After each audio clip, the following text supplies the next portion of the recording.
Olá, muito bom dia. Dia 8 de janeiro, o Noticidade de Manhã já começou e a gente já fala de trânsito, então atenção você que sai de casa agora. E quem está ao vivo com a gente e vai deixar você muito bem informado é o Pedro Leão, que está em Sorocaba. Pedro, como que está o movimento por aí também na região? Bom dia.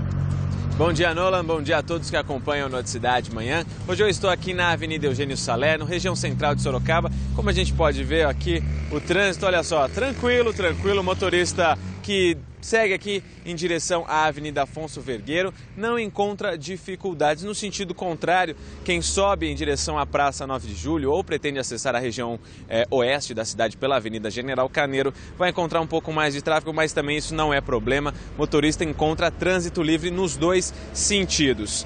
E a gente viu aqui que o trânsito está livre nas ruas de Sorocaba, trânsito bom também no sistema Anhanguera Bandeirantes e Castelo Raposo. O motorista só vai encontrar dificuldade lá na chegada a São Paulo, quando o excesso de veículos é muito grande. E no sentido interior, tudo flui normalmente, tudo flui numa boa, Nolan. Nolan, essas foram as informações do trânsito e daqui a pouco eu volto para falar sobre as matrículas na rede estadual de ensino. Tá certo, Pedro. Muito obrigado. Até daqui a pouco, então. Agora um assunto bem triste, a dor de uma família em Sorocaba.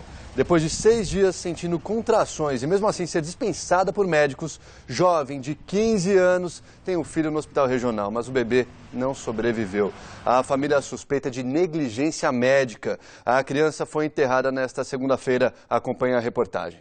Somente familiares compareceram ao enterro no cemitério Santo Antônio, zona norte de Sorocaba. Com 9 meses de gestação, o bebê pesou 3,6 kg e mediu 51 centímetros. A morte, de acordo com parentes, foi causada por atraso no atendimento. A gestante de 15 anos foi trazida ao Hospital Regional de Sorocaba com fortes dores no dia 31 de dezembro. Segundo a tia dela, os médicos se recusaram a fazer a internação e mandaram a adolescente de volta para casa. A adolescente diz que não teve problemas ao longo da gestação, mas desde o dia 31 enfrentou fortes dores e falta de ar por conta da asma. Mesmo assim, os médicos teriam prolongado a espera por parto normal. Eles ficaram tentando forçar ainda, mandavam ir pro banho, aí eu ia, eu não aguentava, ficava gritando, me largavam sozinha. Eu falei, ela tem asma, aí nisso começou a atacar a asma dela.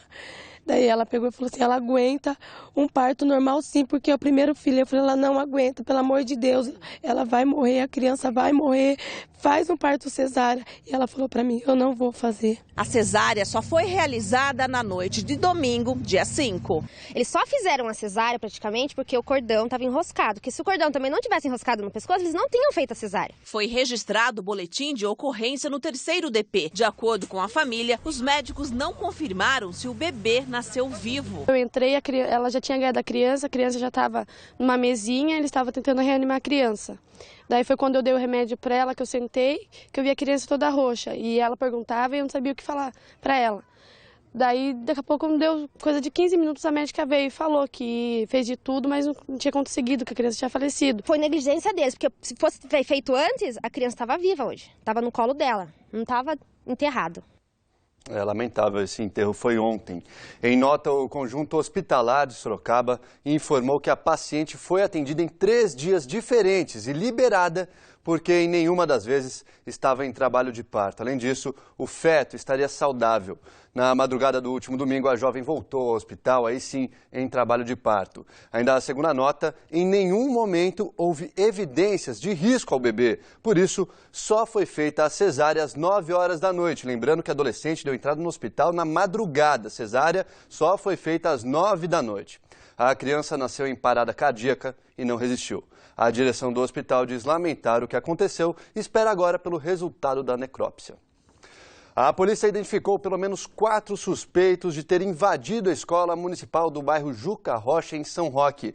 A unidade foi invadida por vândalos nesta madrugada, que não levaram nada do prédio, mas destruíram armários e portas, além de aparelhos eletrônicos. Essa foi a segunda vez que a unidade foi invadida em 40 dias. Da outra vez, 2 salas da diretoria foram incendiadas. A assessora de imprensa da prefeitura afirmou que câmeras de monitoramento vão ser instaladas na escola. 7h mais 10, 2 suspeitos trocaram tiros nesta madrugada com a Polícia Militar no estacionamento de um restaurante que fica às margens da rodovia Castelo Branco, em Boituva. A perseguição começou em Tatuí, depois que a dupla roubou uma caminhonete na cidade de Itapetininga. Os homens conseguiram fugir a pé. Um jovem de 18 anos foi preso suspeito por tráfico de drogas em Jundiaí. Segundo a polícia, ele já era investigado por vários roubos no bairro Santa Gertrudes e também em Várzea Paulista. O suspeito foi apreendido com 14 quilos de cocaína. Com ele também estavam toucas, uma arma de brinquedo, além de objetos que provavelmente seriam das vítimas. E olha que situação absurda. Animais de estimação estão abandonados em uma área de Votorantim. É que os donos que viviam no local foram transferidos para apartamentos de um programa oferecido pela prefeitura. E segundo os moradores lá, animal não entra. Nesta área do bairro Santos Dumont, em Votorantim, a cena é de tristeza. Cachorros, gatos e até galinhas vivem em meio ao entulho, que um dia foi o lar desses animais. Famílias que moravam aqui foram realocadas em conjuntos habitacionais, mas não tiveram autorização para levar os bichos. Sem donos, eles circulam contando com a boa vontade de outros moradores. A gente dá água, dá comida. Às vezes você cata um que está meio precário, você dá banho. Você leva no veterinário, uns que estão doentes. Eu gosto de criações e não gosto de criação abandonada e passando fome e sede na rua. A situação deixou Ana apreensiva. A estudante mora com a família no bairro e em breve deve deixar a casa para um apartamento da prefeitura. Os cachorros, querendo ou não, faz parte da família da gente. Quando a gente adota, assume a responsabilidade. Então, como que a gente vai deixar ele para trás? Passando fome, já tem tanto cachorro abandonado, por que abandonar mais? Mesma preocupação deste homem que não quis se identificar. Prestes a se mudar, ele se recusa a largar os bichos. Não tenho deixar os cachorros. Eu vou ter que alugar um espacinho para deixar os cachorros, porque eu não vou abandonar eles na rua. Para as ONGs que cuidam de animais abandonados, a prefeitura deveria se responsabilizar pelos bichos. Por isso, eles devem levar o caso à justiça. Temos advogados que estão analisando o caso, a gente está tomando depoimentos de vários moradores que já saíram, que estão prestes a sair, ver qual foi a versão que o poder público apresentou para eles, o que eles passaram, que iria acontecer com esses animais, para poder mensurar o tamanho da responsabilidade. A Secretaria da Cidadania de Votorantim disse por meio de nota que não houve proibição para levar animais de estimação aos apartamentos e que informou aos moradores que, caso optassem por não levar os bichinhos, deveriam encaminhá-los para doação. Ainda de acordo com a nota, durante vistoria no local, as equipes da prefeitura não notaram a presença de animais abandonados. Enquanto alguns sentem tristeza em deixar seus companheiros, como a gente viu aí em Votorantim, em Sorocaba, câmera de vigilância flagrou uma mulher que abandona um cachorro. Veja. No vídeo é possível ver quando ela joga o animal pela grade. Em seguida, ele começa a latir desesperado. O barulho foi ouvido por Lorena, dona do imóvel. Eu encontrei o cachorro aqui, achei suspeito pelo escutar do carro parado aí na frente, ele começou a gritar. Não tinha como ele passar pelo vão, achei eu.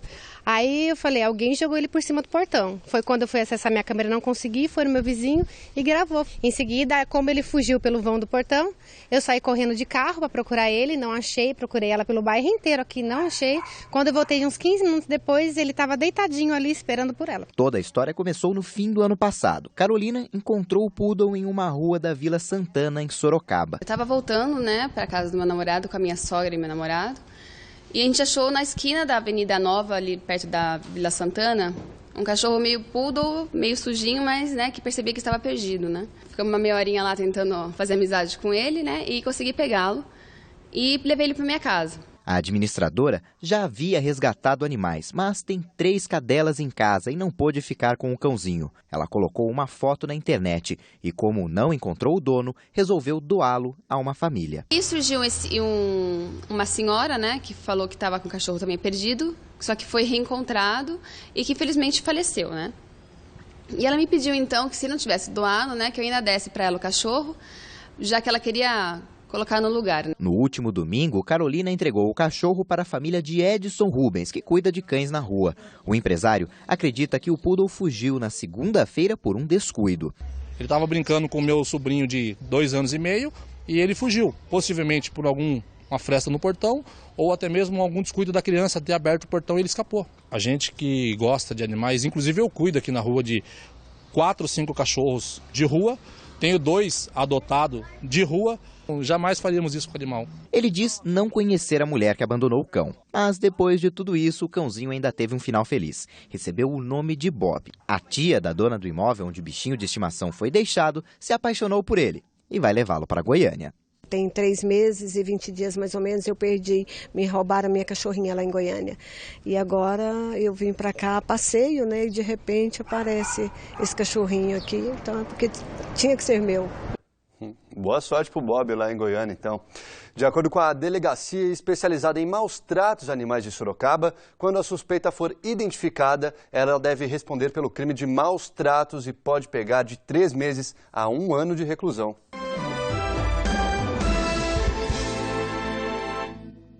Olha agora o recado aos pais de estudantes que pretendem entrar na rede estadual de ensino. Já estão abertas as inscrições e como participar, quem explica pra gente agora, ao vivo, é o Pedro Leão. Pedro, quem pode se matricular? Nolan, podem se matricular quem, ao longo do ano passado, estudou na rede particular de ensino e também quem estudou fora do estado de São Paulo. As matrículas podem ser feitas tanto para o ensino fundamental quanto para o ensino médio. E os detalhes eu converso agora com Marco Aurélio Bunhe, dirigente de ensino de Sorocaba. Marcos, interessados, como devem proceder? Bom dia. Bom dia. Os interessados devem procurar qualquer escola pública, municipal ou estadual e realizar a sua inscrição. Eles serão então chamados para efetivar a matrícula, normalmente na escola da sua preferência.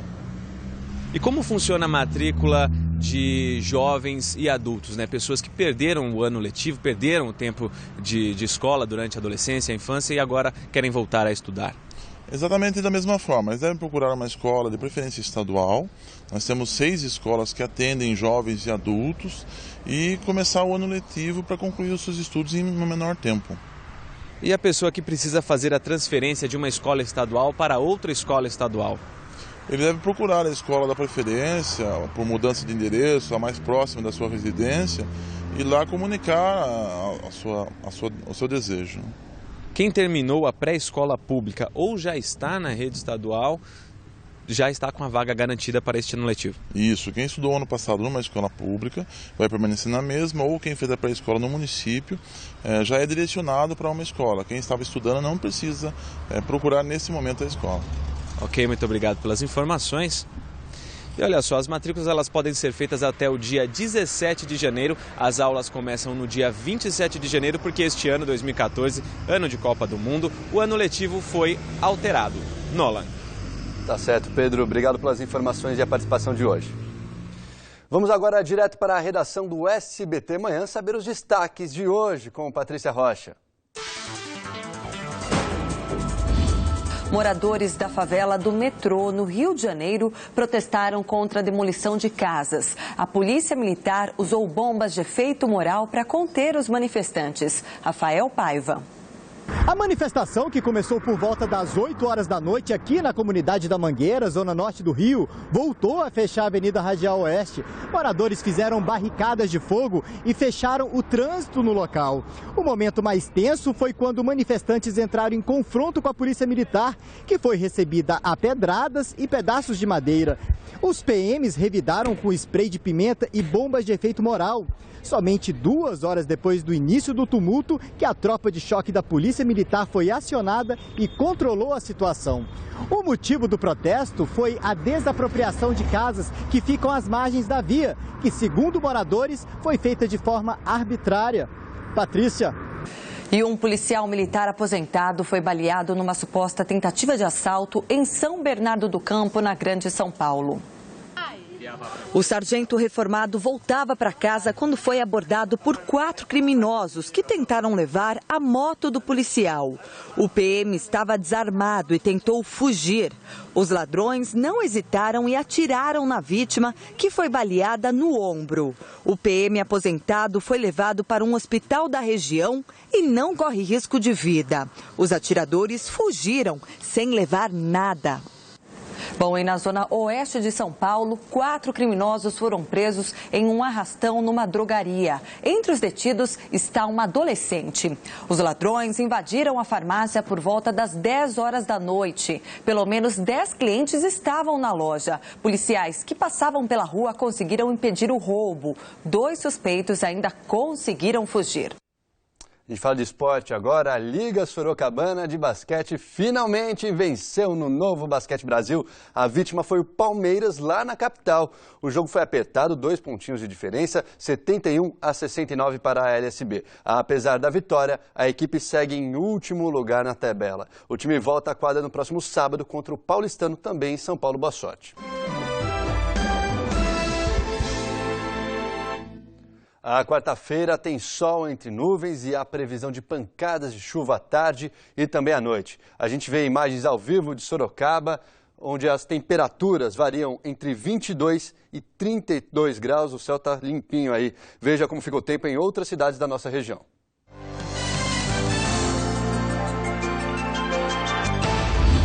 Em Alumínio, as temperaturas variam entre 20 e 30 graus. Em Cesário Lange, a máxima chega aos 32. Mesma máxima prevista para Jundiaí. Em Itapetininga, as temperaturas variam entre 21 e 31 graus. E como a gente viu, com as temperaturas mais altas, aumenta também o número de insetos. Com isso, a procura por venenos cresce 10 vezes, mas é preciso ter cuidado com os produtos. Nas prateleiras dos supermercados, eles são encontrados agora aos montes. Feitos para combater quem se reproduz com grande intensidade no verão, os inseticidas vão direto para os carrinhos. Você tem que lutar muito contra eles, porque não dá para vencer barata, pernilongo, principalmente pernilongo, né? Com tanta demanda, os comerciantes precisam estocar o produto e ficar no pé dos fornecedores. Como a própria indústria não vence a demanda, então nós fazemos um pedido e mantemos já uma grande quantidade também em estoque para atender essa demanda agora no calor. Noêmia procura a melhor opção. Os pernilongos de hoje em dia eles não perdoam nada, nem frio, nem chuva, nem nada. Estão à disposição no mercado iscas, repelentes elétricos, alguns até com um temporizador. Mas o aerosol é o preferido. Ele não tem cheiro, né? Só que eles também representam um risco para nós, humanos. Disso a Maria José sabe bem. O spray que é mais perigoso para as crianças mexer, aplicar, sei lá, suja a mão, põe na boca. Por isso, os consumidores têm o jeito mais seguro de usar a proteção. Tem que aplicar ele, fechar a porta, meia hora. Às meia hora você pode retornar para dentro de casa. Eu espirro lá, fecho a porta e vou ficar umas 2 horas fora de casa, 2 horas e meia mais ou menos. Quando eu voltar não tem cheiro mais. Segundo o levantamento mais recente da Fiocruz, foram registrados 1000 casos de intoxicação provocado por agrotóxico de uso doméstico, como inseticidas, na região sudeste. 2% do total de casos de intoxicação. Este médico pneumologista explica que o veneno pode provocar vários problemas de saúde. A curto prazo, para os pacientes que apresentam problemas respiratórios, por exemplo, rinite, asma, pode estar desencadeando essas doenças. Se você não ficar atento àquilo que é preconizado pelo fabricante e usar de uma maneira excessiva por vários anos, você poderá ter problemas mais sérios, como problemas neurológicos, problemas imunológicos. Segundo o especialista, o inseticida que não tem cheiro é um perigo. Se não tem cheiro, ou se você tem um cheiro agradável, você tende a acreditar que não tem problema algum, e não é verdade. O inseticida está presente lá. Então, o cheiro acaba sendo um alerta. O médico ainda explica que o mais importante é ficar atento quanto ao ambiente em que se aplica o veneno. Você não deve, no mesmo ambiente, apertar o spray lá por um tempo maior que 6 segundos. E você deve apertar e sair. Se você aperta e fica no ambiente, você está aspirando, está indo para a sua pele uma quantidade excessiva do inseticida. Tem que tomar cuidado. Participe dos nossos telejornais, entre em contato com a nossa redação pelo site tvsorocaba.com.br ou também pelo telefone ao 15 3238 8804. O Noticidade de Manhã fica por aqui. Outras notícias da região a 1h da tarde no Manchetes Noticidade com Maria Almarte. A gente encerra essa edição com imagens ao vivo da paróquia São Carlos Borromeu em Sorocaba. Uma ótima quarta-feira para você e até amanhã. Tchau.